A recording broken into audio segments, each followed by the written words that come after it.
Hey, how you doing? Jared here. Little story for you. I've never been into motorbikes, but I've had a few mopeds in my life, and I once brought this little red moped from a guy at work. And if you know what Hull is like, Hull is really flat where we live. Um, but there is a bridge, and if you go down the far side of the bridge, when you're going down, this little moped that would normally do about, I don't know, 33, 35 miles an hour, I could get it up to about 40, 42, 43 miles an hour going down this bridge. One day I thought, well, I'll go over the bridge, go down the other side, see how fast I can get. And I'm going down the other side now, but there's a following wind, so I'm doing really good. I'm 38 miles an hour, 40 miles an hour, 42, 45, 47 miles an hour, careering down on this little red moped, and I'm halfway down the bridge, and the moped splits in half. I'm left with handlebars, front wheel, saddle, careering down the other side of this bridge. I don't know how I ended up upright at the bottom of the bridge, but I did. I reckon it must have been angels. Here's what had happened.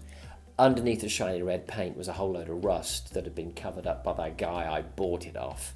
And while I was doing 30 miles an hour, 35 miles an hour, the rust was never a problem. But when the pressure increased and I hit 45 miles an hour, the thing broke.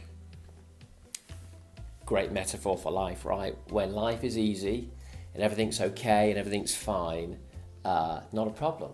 Hey, yeah, a lot of Christians don't even pray when life is going okay, but when the pressure hits, that's when we break. And I don't know about you, I have discovered that life doesn't necessarily get any easier, even if you pray for it to. Actually, we just need to become stronger. And Vicky and I have been working on a way to help people to become stronger in life. We have for years created books, courses, series teaching, and released them in all kinds of different ways. But of course, technology is changing all the time. So we've come up with a brand new way for you to receive resources from us called The Tribe. And if you go to jaredcooper.net, you can have a little look at The Tribe. And the whole passion of this is we want to help people to live strong and fulfill their destiny in God, because God has great things for this nation and you are important in God's plan for this nation, and we want you to make it and not to break in half because of rest partway through. Let's become strong. And what happens with The Tribe is it's a library of resources for you that you can listen to, watch. There's courses on all kinds of subjects, tons of stuff, and we're updating it all the time. We've just put one up called The Supernatural and the Arts, and it's all about the fact that through history and through the Bible, you'll find the arts and the supernatural, the glory of God, go hand in hand.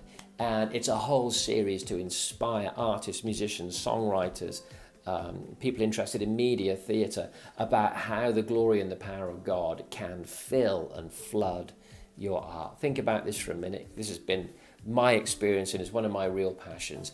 If you get your heart into heaven, then heaven will fill your art. I'll say it again. If you get your heart into heaven, heaven will fill your art. And I've seen time and time again God's Spirit move on songs and art in a way that brings healing and even revival and restoration and touch lives. And it's a whole series looking at that. And that's available on The Tribe when you join. Another one we've just put up called New Levels, New Devils. Hey, who knows that as you keep growing in life, things get tougher as you go along, and we need to learn to become stronger, as I was sharing. And it talks about how we can develop strength for the journey ahead. We're just about to put two others up as well. One called Financial Freedom. God has a plan to prosper you in a really healthy and powerful way. He wants to be your provider.